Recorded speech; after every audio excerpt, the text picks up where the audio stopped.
Bien, en esta mañana nuestro hermano Fernando nos leyó en Isaías capítulo 65, un pasaje muy hermoso, muy bonito, ¿no? Y él en su Biblia de Raire lo pone como el reino milenial del Señor, el milenio, un tema muy discutido, muy interesante que tenemos en la palabra de Dios. Yo no le voy a hablar de el milenio en esta mañana, es un tema profético,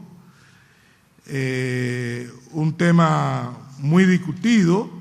Nuestro hermano José Vázquez es todo un experto en el tema y es más bien un tema para comentar y discutir. Y en esta mañana, como siempre, nosotros lo que tratamos es de llevar reflexión, aliento, como orara nuestro hermano Berroa, y esos temas lo tenemos para talleres, aunque sí el tema escatológico, y vamos a hacer algo de eso en esta mañana con la ayuda del Señor, vamos a hablar, pero a manera de reflexión, a manera de ayuda a nuestro diario vivir en la vida cristiana.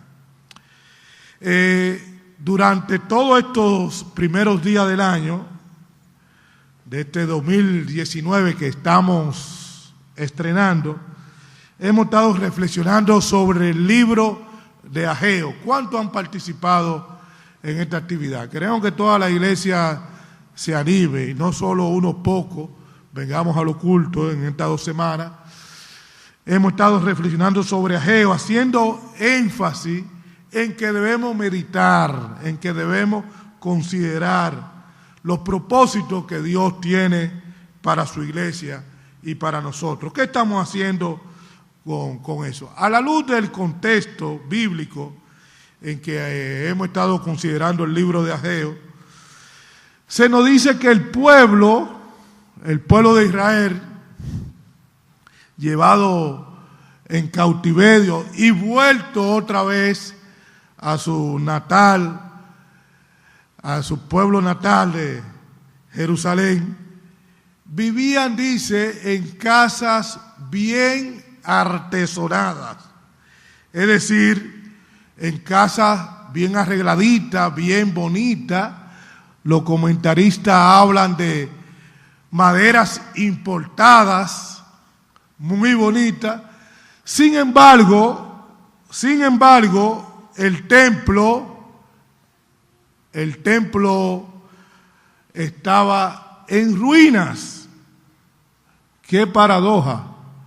Yo vivía muy bien y la casa de Dios, el templo de Dios, en ruinas. ¡Qué bonito! Y esto es lo que denuncia y critica el profeta Ageo. Algo para meditar y pensar. Meditad bien en vuestros caminos. Miren cómo está el templo. Y ahí nosotros podemos, lo dejo simplemente como preámbulo para que pensemos qué es lo que la palabra de Dios a través del profeta Ageo nos dice. Cuando se llega a un fin de año y cuando inicia algo como es el caso nuestro, un año nuevo, todos nosotros hacemos proyectos de vida. Decimos, vamos a hacer esto, vamos a hacer lo otro, hemos pensado en un aniversario, en un tema, para que el Señor nos ayude. Y eso es inteligente, eso es propio. Cuando llegamos a un cumpleaños, en un proyecto que tenemos, una actividad, una empresa que estamos, siempre es bueno hacer un stop, una parada, una evaluación de lo que estamos haciendo. El profeta Jeremías nos dice, paraos, detenernos en nuestros caminos, mirad, preguntad, por las sendas antiguas, cómo se hacían las cosas antes, para elegir bien el camino. Y el resultado será que hallaremos descanso para nosotros, para vuestras almas. Eso es lo que tenemos que hacer. Por lo tanto, en esta mañana yo quisiera con que consideremos algunos versos del libro de Apocalipsis que se relacionan con lo que leímos en Isaías. En esa parte de la evaluación, nosotros como cuerpo de ancianos nos hemos estado reuniendo para evaluar todo lo que se está haciendo y buscar la guía del Señor, que fue lo que hicimos durante toda esa semana, y no solamente durante esa semana, sino que la vida del creyente de la iglesia es una vida de oración. Una iglesia victoriosa es una iglesia que ora, ¿no? Y debemos orar no solamente al principio de un año, a mitad, sino orar siempre. Apocalipsis capítulo 21, los primeros versos, ¿no? Que tiene que ver con lo que Dios está haciendo. Y aquí veremos que Dios hace nuevas todas las cosas.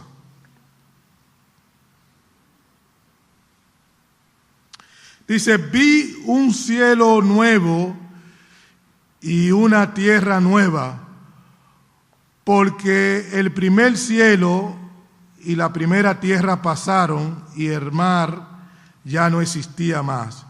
Y yo, Juan, vi la santa ciudad, la nueva Jerusalén, descender del cielo de Dios, dispuesta como una esposa ataviada para su marido. Y oí una gran voz del cielo que decía, he aquí el tabernáculo de Dios con los hombres, y Él morará con ellos, y ellos serán su pueblo, y Dios mismo estará con ellos como su Dios. Enjugará Dios toda lágrima de los ojos de ellos, y ya no habrá muerte, ni habrá más llanto, ni clamor, ni dolor, porque las primeras cosas pasaron. Y el que estaba sentado en el trono dijo, he aquí, yo hago nuevas todas las cosas. Y me dijo, escribe, porque estas palabras son fieles y verdaderas. Que el Señor bendiga este trozo. Lo vamos a dejar hasta ahí para ganar tiempo, porque el tiempo es implacable, el tiempo pasa rápidamente, ¿no? Miren, ustedes ven que en Isaías se nos habla del milenio. Aquí, siguiendo esa misma línea dispensacional, y en este caso MacArthur, que también toma una posición escatológica premilenial y dispensacionalista, nos ubica esto después que pasa el milenio, después que pasa el juicio final, y entonces entra en esta fase de ya la eternidad, con cielos nuevos y nueva tierra. Como decíamos, no nos vamos a detener mucho en esto. Pero estos temas siempre son muy controversiales, ¿no? Y en términos escatológicos. Pero lo que quiero centrarnos en que la segunda venida del Señor, la resurrección del cuerpo, el juicio final y la nueva creación son temas escatológicos y son temas en que los comentaristas no discuten. Es decir, va a haber una segunda venida del Señor, todos estamos de acuerdo con esto, una resurrección del cuerpo, el juicio final y, como vemos, una nueva creación. El fin del mundo resulta ser el comienzo de la nueva creación de Dios. Qué bueno es todo esto. Y tanto los profetas como el Nuevo Testamento nos hablan de este tema. Una nota interesante que me gustaría destacar es que en esa lectura de Isaías, en el capítulo que leímos, solamente voy a destacar un verso porque encontré algo que me luce interesante, tiene que ver con la vida animal, y es gracioso, pero es una parte que tiene que ver con el tema del cuidado y la propaganda y los anuncios que nos dicen que no maltratemos a los animales. Dice el verso 25, el lobo y el cordero serán apacentados juntos, y el león comerá paja como el buey, y el polvo será el alimento de la serpiente. No afligirán ni harán mal en todo mi santo monte, dice Jehová. Los rabinos decían que los hombres que maltrataban los animales, en el día del juicio final, cuando lleguen delante de la presencia de Dios, todos los animales van a estar aullando y gritando, y Dios no va a oír la defensa de estos hombres. O sea, eso estaba en los comentarios que hacen los rabinos a los profetas del Antiguo Testamento. O sea, Dios se preocupa por los animales, y algo que añade el famoso teólogo Karl Barth es que Dios nos creó en el mismo día que creó a los animales para comer de la misma mesa con ellos. Es decir, que hay un cuidado especial, debemos tener un cuidado especial con los animales en un mundo en donde nosotros vemos que hoy se maltrata tanto a ellos. No solamente una preocupación por los animales, sino también por el medio ambiente, que parte de todo este tema se trata de eso. Bien, volviendo a Apocalipsis, lo primero que vemos es que en este verso es que Dios crea esos nuevos cielos y esa nueva tierra, que es una promesa que se hace eco lo que vimos en Romanos. Pero no solo en Isaías, no solamente esto, sino que en Romanos nos dice que la creación misma será liberada a la libertad gloriosa de los hijos de Dios. Que la creación gime, grita, exclama, está esperando esto. ¿Por qué? Porque la creación ha sido sometida a pecado. Y Pedro, como ya hemos dicho también, nos dice que esperamos según su promesa cielo nuevo y nueva tierra en los cuales mora la justicia. El texto también, ese pasaje, nos habla de que Dios habitó entre nosotros. Dice, he aquí el tabernáculo de Dios con los hombres, y Él morará con ellos, y ellos serán su pueblo.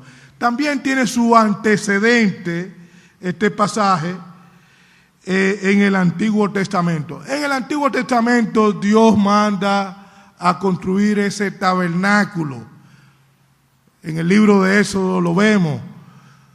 Mira, construye conforme al plan, al diseño que Dios ha hecho.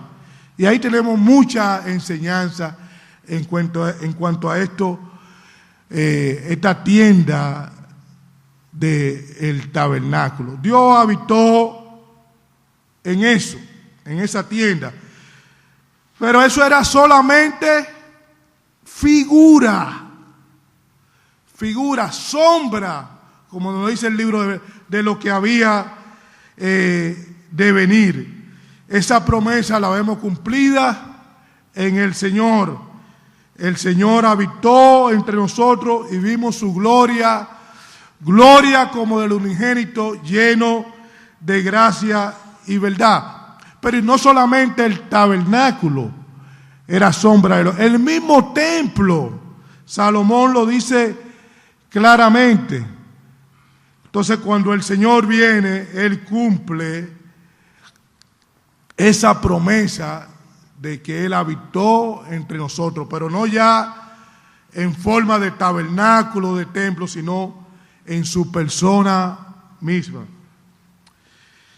Más adelante tenemos esa promesa también de que Dios mismo enjugará toda lágrima, toda tristeza, y la muerte no será más.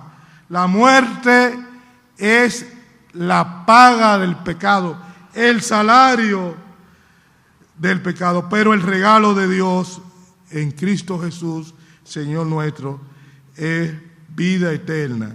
Dios es un Dios de vivo, y donde está Dios está la vida. Por eso la muerte no va a asistir más, y las primeras cosas pasaron. El versículo que quiero hacer énfasis es el versículo 5. Dice: y el que está sentado en el trono dijo.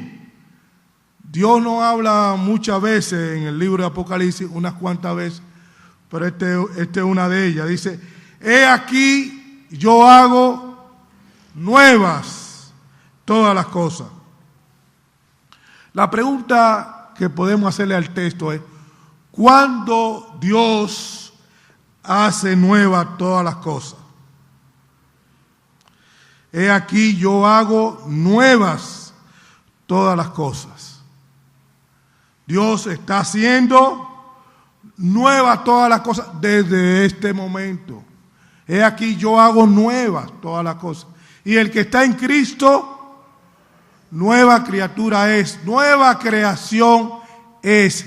Las cosas viejas pasaron, he aquí, todas son hechas nuevas. Nueva creación de Dios nos dice todo lo que estamos en Cristo. Y cuando una persona viene a los pies del Señor, es una nueva creación de Dios. Y para Él son nuevas todas las cosas. Y Dios está trabajando desde ahora en eso. Y nosotros, la iglesia de Dios, tenemos que, juntamente con el Señor, quien pone el hacer como el querer, por su buena voluntad, trabajar en ese proyecto de Dios, de hacer nuevas todas las cosas desde ahora. La salvación comienza aquí y ahora. Desde ahora el Señor está haciendo nuevas todas las cosas, y nosotros, la iglesia del Señor, somos los que estamos llamados a hacer esta parte. Me dan unos minutos más para tomar algunos consejos que el Señor quiere para nosotros. Y vamos a Primera de Pedro, capítulo 5, y a considerar algunos versos aquí brevemente, que son de aliento para nosotros. Y ustedes verán que nos vamos a gozar un poco en estos versos de Primera de Pedro, capítulo 5. Dice el versículo 7, echando toda vuestra ansiedad sobre Él, porque Él tiene cuidado de vosotros. El Dios que hace nuevas todas las cosas, quiere que nosotros echemos toda vuestra ansiedad, toda nuestra ansiedad en Él. Y la razón es porque Él tiene cuidado de vosotros. Otra versión dice, dejen todas las preocupaciones a Dios, porque Él se interesa por ustedes. Sin duda, sin discusión, vivimos en un mundo lleno de ansiedad, bajo un constante asedio de preocupaciones. A través de los medios nos están bombardeando con la economía, con la política, el consumo, la economía. Hay una ecuación que dice que el Producto Bruto Interno, que es toda la producción de la economía, está basada en el consumo, en la inversión, en el gasto, en las exportaciones. Y lo que impulsa esa variable, el peso más, es el consumo.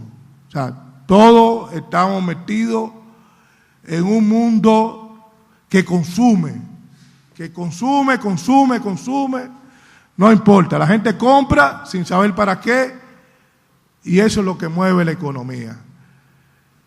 Y si usted va a Estados Unidos, como a veces tenemos oportunidad nosotros, vemos que eso es increíble. Ustedes que dicen que Nueva York nunca duerme, es porque Nueva York está 24 horas seguidas, sin parar, en consumo. La gente está consumiendo sin medida. Es un consumo desmedido. Y nos olvidamos entonces de aquellos que no tienen, que tienen muy poco, y prácticamente requieren de que le llegue algo a ellos.